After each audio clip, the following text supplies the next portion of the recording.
Good evening. This is Talking Sports with Evan, Thursday edition of the show. And opening day, Major League Baseball here today. The Brewers, which I'm going to spend a good chunk of the show talking about. Opening day is tomorrow due to rain in New York, which, you could have just did opening day in Milwaukee and had the Brewers play the Mets at AmFam Field to start the season, and everything would have been fine. We would have been able to have a game today. I would have had a recap of today's game and the opening day and all that stuff. But instead, the Brewers are starting their season now tomorrow in New York as they take on a 3-game series against the Mets. Freddie Peralta gets the opening day start for the Milwaukee Brewers. And day 2 starter supposed to be Wade Miley, but Wade Miley is starting the season on the IL, unfortunately. And DL Hall, one of the pieces of the Corbin Burns trade, will be starting when the Brewers play on Saturday. So today's show, I am going to give you my thoughts on the 2024 Milwaukee Brewer team, what I expect from them, where I think they're going to finish, and why I think, even though my finish may not be that high, why I think they could surprise. Other thing I'm going to talk about is the Wisconsin Badgers knocked out of the first round against James Madison a week ago tomorrow, and they just got completely annihilated and embarrassed. And although it does look like Greg Gard is coming back next season, I'm going to kind of give my state of the program. And it may not be a popular one, but I'm going to give my state of the program and where my concerns lie. Before I do get into that, there is some NFL news to discuss. The NFL passed a couple new rule changes and some new policies that they're going to enforce. And I am going to discuss those in a moment. And the Green Bay Packers. So a week ago, I had Matt Ramage on the show, and we were talking about the Packers offseason moves, and we both stated that they will likely be bringing in a kicker to compete with Carlson for the 2024 season. And sure enough, about a week later, it is announced that the Green Bay Packers signed Greg Joseph, 29 years old, former Minnesota Viking kicker, 121 career in field goals, and he is now a Green Bay Packer. And I think he obviously has the the advantage being the veteran that he is, but I don't think the job's going to be Joseph's that easily. They used a draft pick on Carlson. Carlson does have a big leg, and I think they're going to give Andrews Carlson every opportunity to win that job. I think they're going to give him every opportunity to beat Joseph out for that job because they clearly like him. They clearly would not have taken a draft choice for him if that wasn't the case. But the Packers bring in a new kicker, and it'd be interesting to see what happens with that new kicker and if Joseph can secure the job. I'm not going to go into too much depth on Joseph outside of that. As I mentioned, he comes from Minnesota. He signed with the Vikings in 2021. Made 30 of 38 field goals during his first season with the Vikings. He drove a 40-yard game winner in overtime over Indianapolis and the biggest comeback in NFL history. He has hit a game winner against the Packers back in 2021. He hit a 29-yard field goal to give the Vikings a 34-31 win over the Packers. He's went undrafted in 2018. Went to Miami, then went to Cleveland, was 17 to 20, handling field goals and kickoffs on field goals for the Browns, or at least at the end of camp the following summer. joined the Panthers practice squad. The Tennessee signed him in 2019 to replace their injured kicker. Didn't attempt a field goal in 5 games for the Titans, but he did make 15 extra points before attempting a 30-yard field goal in the AFC Championship game.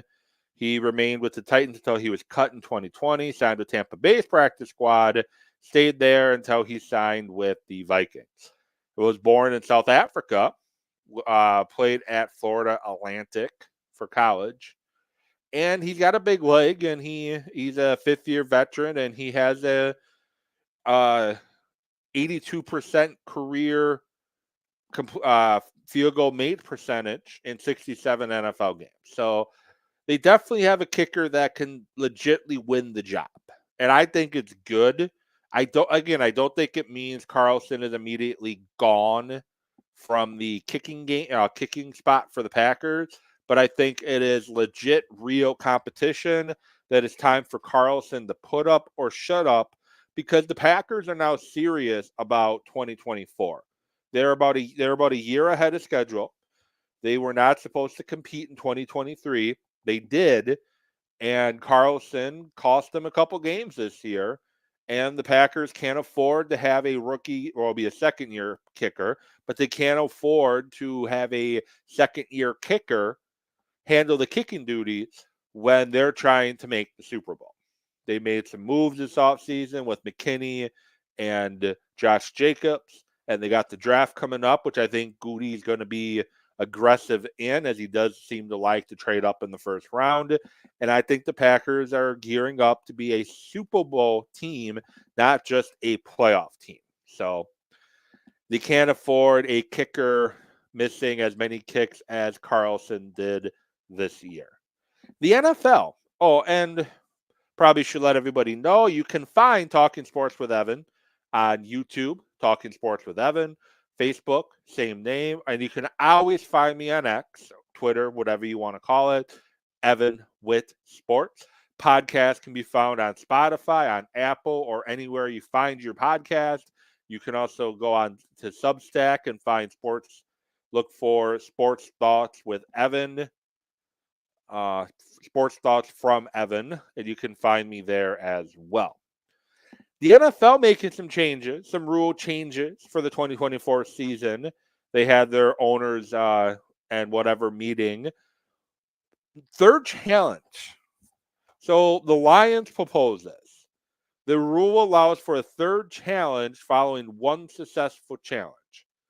The old rule is you had to have 2 successful challenges in a row in order to get a third challenge. But now if you get your first challenge successful, you automatically get a third challenge. New reviewable plays. The league has expanded where they can use replay. They now include rulings that a quarterback was down or out of bounds, whether or not the play clock expired before the snap, can also now be reviewed. The hip drop tackle is being taken out of the game. The NFL called it a potentially dangerous tackling technique, which is called the hip drop tackle. Specifically, a player can no longer grab a runner with both hands or wrap the runner with both arms and unweight himself by swiveling and dropping his hips and or lower body, landing and trapping the runner's legs at or below the knees. If caught performing this type of tackle, it is a 15-yard penalty. I don't know if I really like the hip drop tackle being banned. You're making it very hard on the defense to actually make a stop. You can't hit them, and you can't go low, can't go high. You can't do the horse collar, which I agree with getting rid of the horse collar. But now you're making defenders have to think even more before they tackle. And I don't think it's going to work out really well. They're also changing the kickoff rules.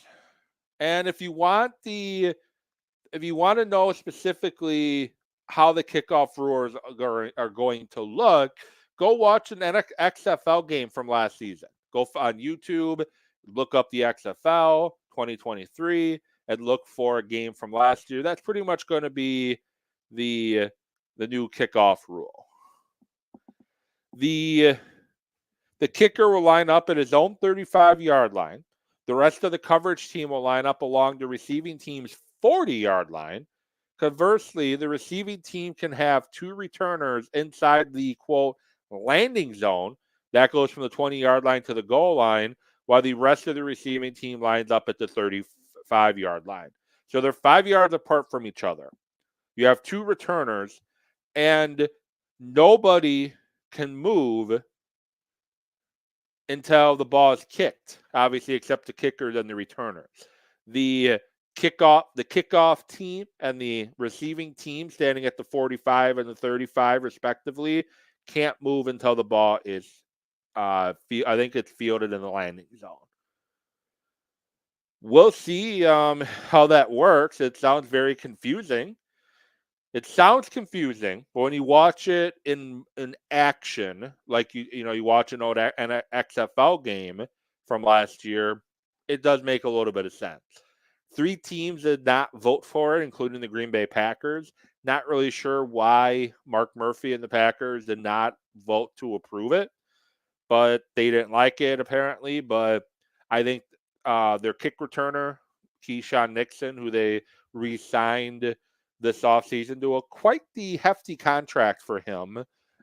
He likes it. He's been very vocal on X that he is going to he thinks he can go back to back in regards to receiving kicks. He believes he can go back to back on returns.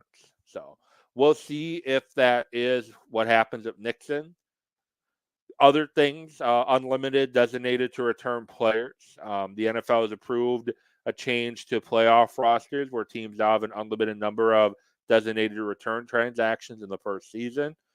The trade deadline has been moved back a week. It's now the Tuesday after week 9. You can have a third quarterback on your practice squad, and they can have unlimited call-ups to the regular roster. You can declare players who do not travel. Hawkeye feed proposed by Jacksonville. The NFL approved to expand the 2023 preseason trial of providing specific Hawkeye feed in the coaches' booths in the 2024 preseason with full implementation for 2025.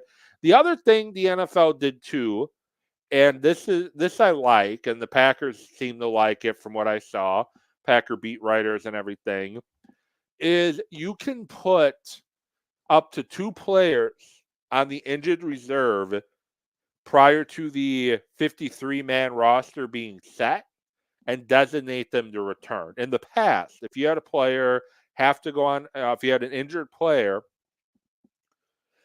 in preseason, you had 2 choices. You could either put him on the IR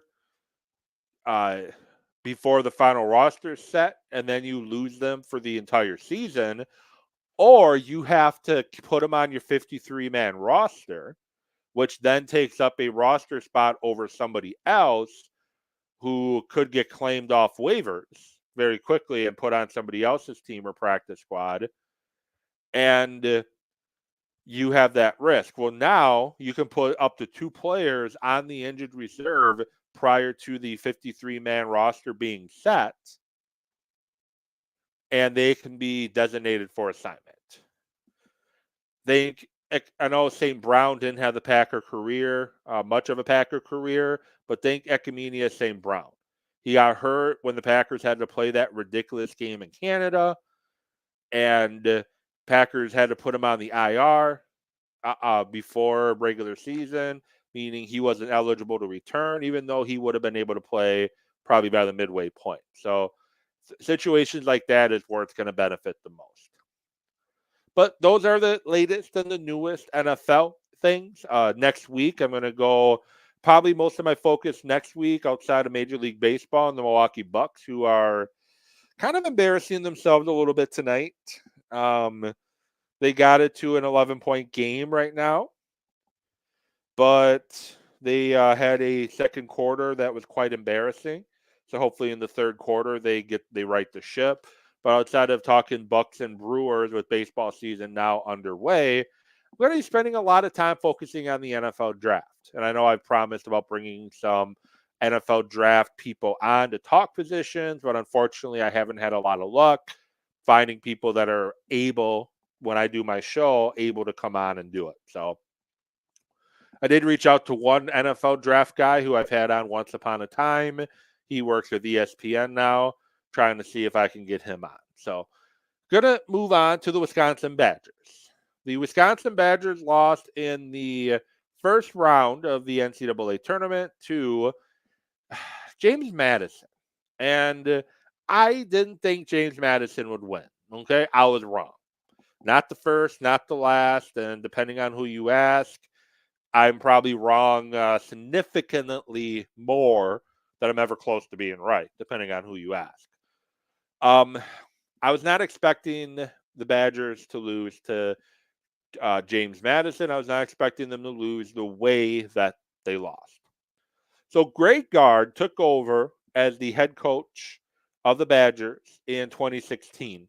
That is when Bo Ryan stepped down and Greg Gard took over. And Gard is 6-6 in his NCAA tournament run.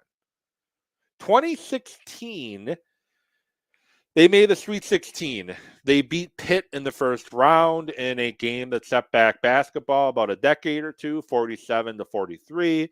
They beat Xavier in the second round on a last-second three-pointed shot by Bronson Koenig, 66-63. And then they lost to Notre Dame, 61-56 in the Sweet 16. The following year, they handled Virginia Tech in the 8-9 game, 84-74. They beat Villanova, the 1 seed, 65-62 on a big shot. And then they lost to Florida on a last-second field goal in overtime, 84-83. That's the game where one of the Badger players, I wanted to say it was Showalter, nailed a three to send it to overtime and then infamously did the belt towards Aaron Rodgers, and they ended up losing in overtime on a last-second shot. But that's the 2017 is the last time the Badgers have made it to the Sweet 16 during Greg Gard era. The last time they were a 5 seed with Greg Gard, they got completely annihilated by Oregon. The 12-5 matchup, 72-54 in 2019. 2021 or 2020, there wasn't a tournament due to COVID. 2021, they beat North Carolina by 1 in the first round, lost to Baylor by 13 in the second round. Nothing to be ashamed about. Baylor was the 1 seed, and I believe they ended up winning the tournament that year. Nothing to put your head down on. But here's a couple to kind of put your head down.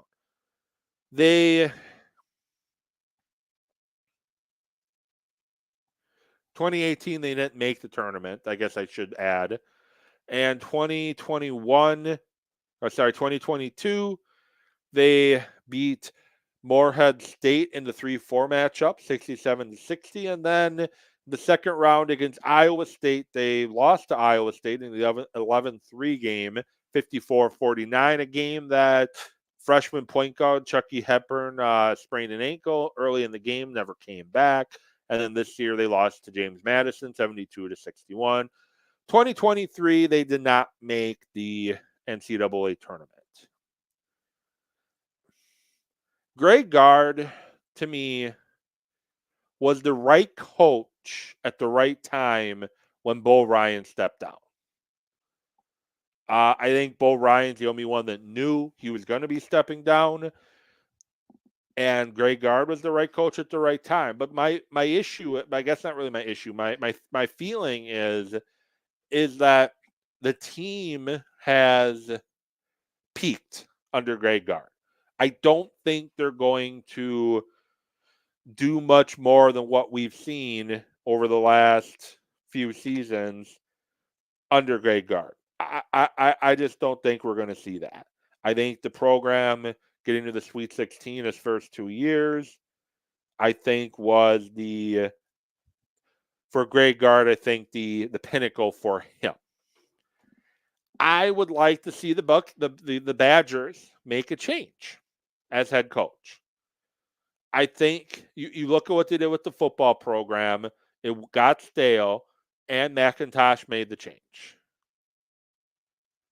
McIntosh made the change because it was time. And there's an article on Badgers Wire at USA Today that argued the reason for to let him go and the reason why to keep him, and a couple of the reasons they gave. His postseason failures.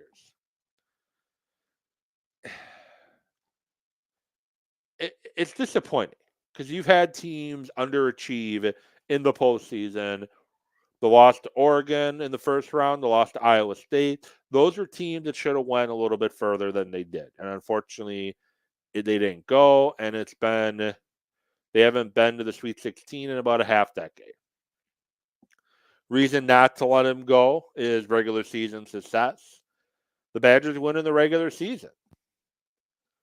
They've been a fixture atop the Big Ten standing.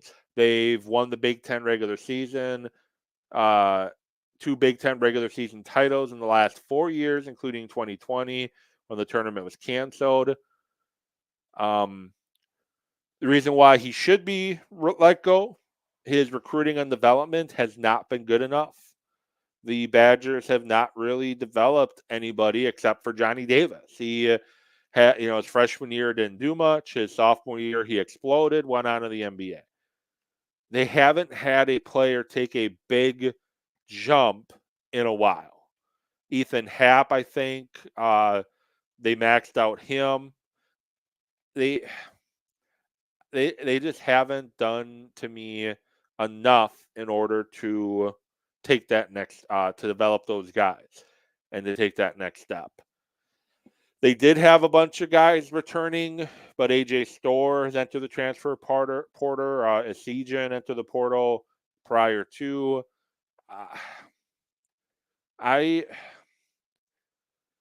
whole Esijan thing, Connor Esijan thing, really confuses me. Like I want to know. I wish I could find out what exactly happened with Esijan.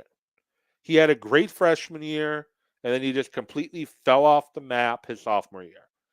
I don't know if it was injury. I don't know if it was he just fell out of favor. But I know his defense wasn't that good. But guess what? Nobody on your team's defense was that good. You had an awful defensive team in 2024 season, which is not typical for the Wisconsin Badgers. They've been built around playing tough, aggressive defense, but they just couldn't. They just didn't play defense this year, and I don't understand why you couldn't find some kind of role for Esijan. He had a good 3-point shooter. Got to find a role for him off the bench. One of the reasons they get for letting him go, the team lacks a peak season. There's a lot of good from the Badgers, but not great. It doesn't feel that the program can produce a core like the 2014-2015 season, is what it's stating. Therefore, it's hard to see this team actually contending for a Final Four trip and a national championship. Against letting him go, March Madness is a high variance event. Basically, it's hard to win in March. I get that. And the reason why to let him go is the program set up well for the next 10 years. I'm going to say no. I think he maximized what he's going to get out of this team. I think it's time to bring in a new coach rather than continue with what we've seen from this team. And there's one guy, and I know it's a pipe dream. I know he's likely not going to leave. He's got a good thing going where he's at. But the one guy I would love to come to Wisconsin, TJ Otzelberger. He's the head coach at Iowa State. He's done some wonderful things at Iowa State. He recruits the state of Wisconsin better than the Badgers and Marquette do. And that's the other reason why I'm kind of feeling it might be time for Greg Gard to go, because all the talent in the state is leaving. And I get you are not going to get a Knipple to commit to Wisconsin. I get you weren't going to get Pat Baldwin Jr. to commit to Wisconsin. And I understand why Tyler Hero decided to leave. Kentucky came calling. If NBA is your aspirations, Kentucky has the better options there. But there's been a number of players that have left the state that have gone on to have success. You see one in the NBA in Tyrese Halliburton. You have a couple other players at Iowa State that have really produced a ton. You didn't recruit a kid who's down in Illinois twice. First time he went to Southern Illinois and Domask, and the second time he went to Illinois. He's from Waupun. You didn't recruit him at all. And then there's one of the top players in the state last year who went to Iowa State. You didn't recruit, period. And he was one of the top players in the state. They got to stop letting top players in the state leave. There's been a lot of basketball talent in this state over the last 10 years, and most of it's leaving. Barry Alvarez took over the Badger football program. He said he's going to build a wall around the state of Wisconsin, and he did. And Badgers under Bo Ryan and Dick Bennett, a lot of their guys were in-state kids that contributed a ton to those teams. Sam Decker, Bronson Koenig, those are Wisconsin guys. Two right there. Mike Kelly, they're Wisconsin guys, and you got a lot out of them. But now all the players tend to leave. And the kid that nailed 10 three-pointers in the first round of the tournament against Kentucky, I completely understand why he left. He was a zero-star recruit out of high school. He went to a Division II school where he redshirted, and then he transferred as a graduate transfer to Oakland, a school, the only Division I school that even looked at him. If the Badgers would have tried to recruit him out of high school, he would have been a guy just on the end of the bench, never played at all his entire college career, and he wanted to try to play, and he wasn't Division I talent coming out of high school. He just wasn't. So that's my thought on Wisconsin. And I want to know your thoughts. If you're watching live, you're listening to the podcast later, you're watching the video later, you can find me on Twitter or X at Evan Witt Sports, or you can email the show. I'm going to start using the email function. The email, same name as the show, Talking Sports with Evan at gmail.com. Again, Talking Sports with Evan at gmail.com. That is the way to email the show and let me know what your thoughts and whatnot is on the show. What's your thought on Greg Gard? Should the Badgers let Greg Gard go?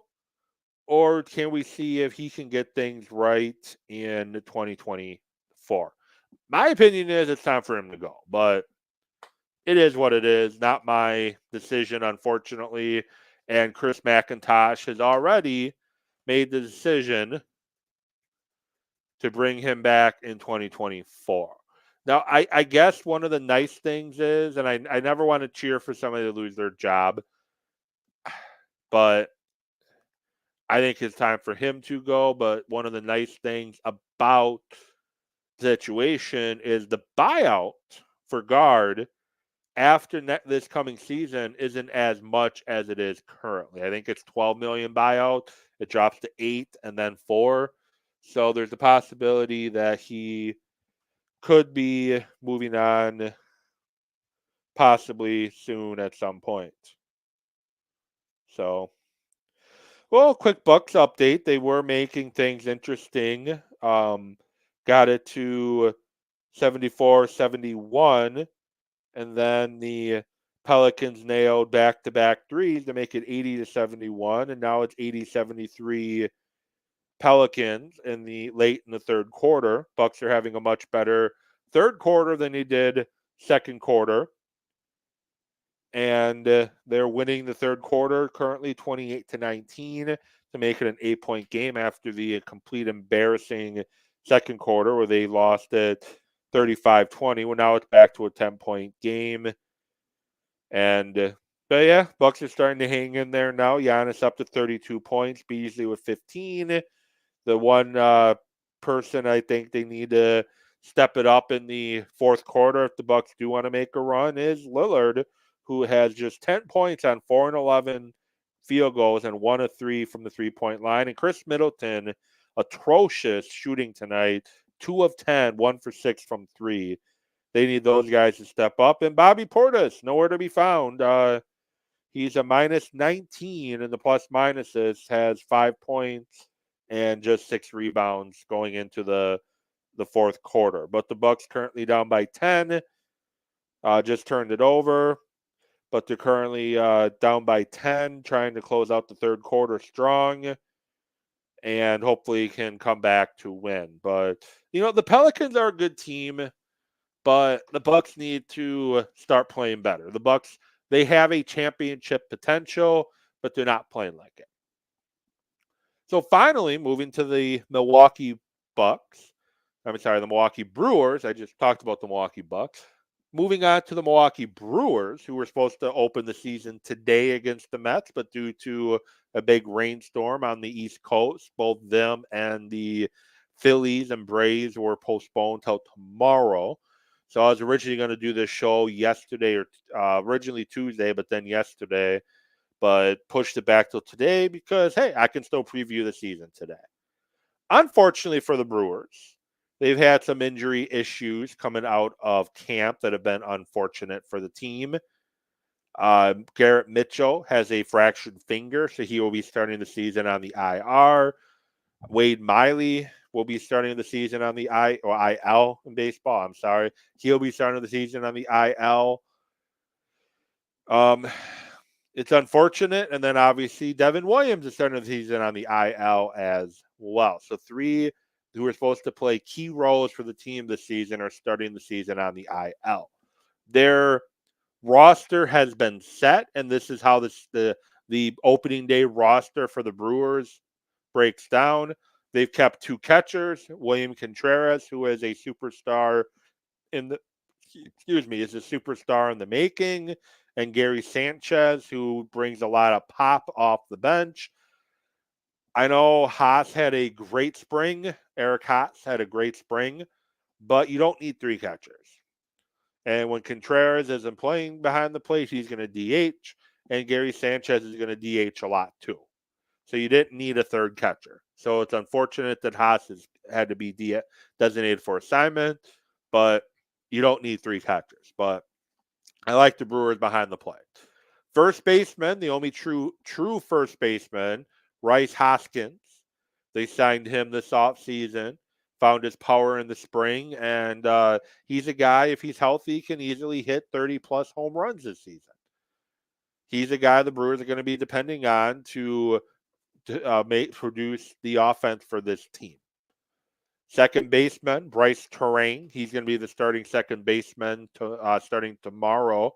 Young guy, 24, played outstanding defense in his rookie season in 2023, but offense, a lot to be desired. But we'll see if he is able to continue to develop his bat a little bit. That's going to be the next step in his development, is how that bat comes around.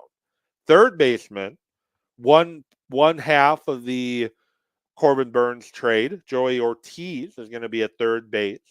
He made the opening day roster. We're going to see fairly quickly in 2024 if that Corbin Burns trade was a success or not. As I mentioned, DL Hall is getting the start Saturday in New York, and Joey Ortiz is going to probably be the starting third baseman tomorrow in New York. So we're going to see fairly quickly if the trade ended up being a good trade or not. Oliver Dunn unexpectedly makes the team. He was the beneficiary of the unfortunate injury to Garrett Mitchell. Anytime in baseball when one bad thing happens, it does become fortunate to somebody else because somebody else has to replace that guy in the roster. And Oliver Dunn had a great spring, and he's going to be playing some third base. He can also play second base as well. Shortstop, Willy Adames. Very good defender, hits a lot of home runs. But my issue with Adames is he relies too much on the long ball. He chases a lot of pitches, strikes out a lot, and just tries to hit the ball over the fence more than just try to put it in play. When the Brewers made that trade initially for Adames, he did a great job putting the ball in play, but now he tries to hit over the fence every time. And maybe, hopefully, possibly, he will work on trying to just put the ball in play and drive in some runs. Don't worry. If it goes over the fence, it goes over the fence. He was second best defensive shortstop and tried for sixth best defender overall in 2023, though. Outfielder, you got Christian Yelich, who had a great comeback season in 2023, playing the leadoff spot. He probably won't be the leadoff spot to start the season, but maybe he will now that Garrett Mitchell, who is set to be the leadoff hitter, is out for the first month and a half to 2 months of the season. Sal Frelick will be the opening day center fielder. Blake Perkins will be the guy off the bench in the outfield. And Jackson Chiro, who they signed to a big contract before he even swung a major league bat, will be the starting right fielder starting tomorrow. I'm excited for Jackson Chiro. I think he can definitely do a lot for you. The DH is going to be rotating between a bunch of players. Sanchez and Jake Bauers platoon at DH, but you also have Contreras and Yelich and other guys that can play there. Jake Bauers and Andrew Monasterio are bench utility guys. Starting rotation is going to be Freddie Peralta. He's the opening day starter. D.L. Hall, one of the trade pieces in the Corbin Burns trade. Colin Ray, who surprised a lot of people last year with his quality starts. Joe Ross and Jacob Junis is going to be the starting rotation for the Brewers. And the bullpen, Trevor Miguel, Joel Payampas, Albert Uribe, Hobie Milner, Elvis Peguero, Thigo Vieira, Brian Hudson, Bryce Wilson, and they're going to be without Devin Williams he's going to be completely shut down for 6 weeks and could miss up to 3 months due to his back. And how are the Brewers going to finish? I think Vegas, I saw, had them at 78 or 79 wins on the year. The issue you have with the Brewers is you just don't really know. The Athletic, their what they put together for the Brewers has them at a 78%, 78 expected wins, 19% chance to make the postseason, 11.5% chance to win the division, 1.6% to win the pennant, and 0.6% to win the World Series. The thing with the Brewers, so you got the Cardinals, the Cubs, the Pirates, the Reds, and the Brewers in the Central. You got the Cardinals, who's the favorites right now to win the division. The Athletic puts them at 83 wins. They're the projected favorites to win the division this season. But you had Arenado and Goldschmidt having down years. You signed, I think, three pitchers, 35 years of age or older. So injuries can be a big concern for the Cardinals. Health is going to be a big concern. You got Sonny Gray, Kyle Gibson, and Lance Lynn. They're older, and they might have some injury concerns. Then you got the Cubs, projected at 82 wins. They had the best run differential in the division last year. They brought in Craig Counsell to be their new manager, took him from Milwaukee. But they didn't really do anything this offseason other than signing a pitcher out of Japan. We don't know how it's going to translate to the big leagues. And we don't know what Cody Bellinger is going to do. Cody Bellinger had a great 2023, but prior to 2023, he hadn't been good since his 2019 MVP season. And Bellinger has not really put together 2 great seasons in a row. Just a lot of uncertainty there. The Reds projected at 80 wins. They have a lot of young talent, just like the Brewers do, and we don't know exactly what's going to happen there. It's all going to depend on how the young guys like Hunter Green at pitcher, Eloy De La Cruz. Depends on what those guys, how they play, how they develop. Are they ready to take that next step at the big league level? You got the Pirates projected at 74 wins, another team with a lot of young pieces. Then you got Brian Reynolds. And then you got Rowdy Tellez is there as well. Has some power, but you don't really know what you're going to have with the Pirates either. And then the Brewers, I think third place in the division is very realistic for the Brewers.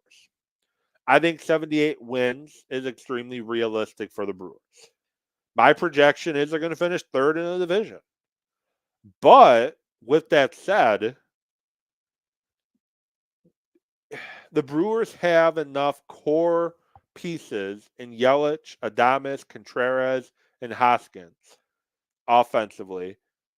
If their young talent, both pitching and offense, develop and contribute at a good high level in major leagues, the Brewers can surprise. Think of the Packers in this past season. And the same thing can happen to the Brewers in 2024. 2023 season, the Packers started out on the slow side, and then the young guys started to figure it out at the receiving core, on the offensive line, a tight end, Jordan Love. They all figured it out pretty much together, and they carried the Packers to the postseason. Think of it the same way for the Brewers. Guys like Cal Freelick, Bryce Terang, Joey Ortiz, think those guys and Chiro.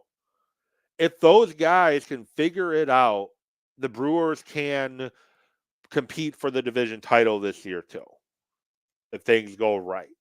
Things haven't gone right yet with the injuries the Brewers are facing, but if things go right, the Brewers can compete for the division title. Do they go beyond that? No. But making the playoffs with a team as young as they are, with the rotation not as good as it's been in the past, with Woody out for 2024 with injury and Corbin Burns in Baltimore, I think that would be a huge win if the Brewers are able to make and push for the division. So those are my thoughts on the Brewers. I think they finished third, right around the 78 wins the Athletic is projecting. And this is the first time since about 2017 I'm unsure on what the Brewers are going to look like. 2018, I knew they were going to be good. 2019, I felt that until Yelich had his injury, I felt they could potentially go far into the playoffs. 2020, it was that odd year with COVID. 2021, again, they had a very good, talented team. The offense let them down. 2022, the offense let them down. 2023, the offense let them down. 2024, it's going to be up to the offense to carry them a little bit. And I think they do have some offensive talent to do that in order for the Brewers to potentially try to make a splash. With that said, thank you so much for tuning in. I appreciate it. Email the show, talkingsportswithevan@gmail.com. You can tweet at me, X me, whatever, at Evan with Sports. And you can find and subscribe to the show on YouTube, Talking Sports with Evan, and also like my Facebook page as well. I will get back at you next week. Give you an update on where the Brewers are currently sitting a week into the season and where the Bucks currently are. Until then, hope you enjoy the rest of your week. Have a good weekend and happy Easter if you do, in fact, celebrate Easter. Have a good night, everybody.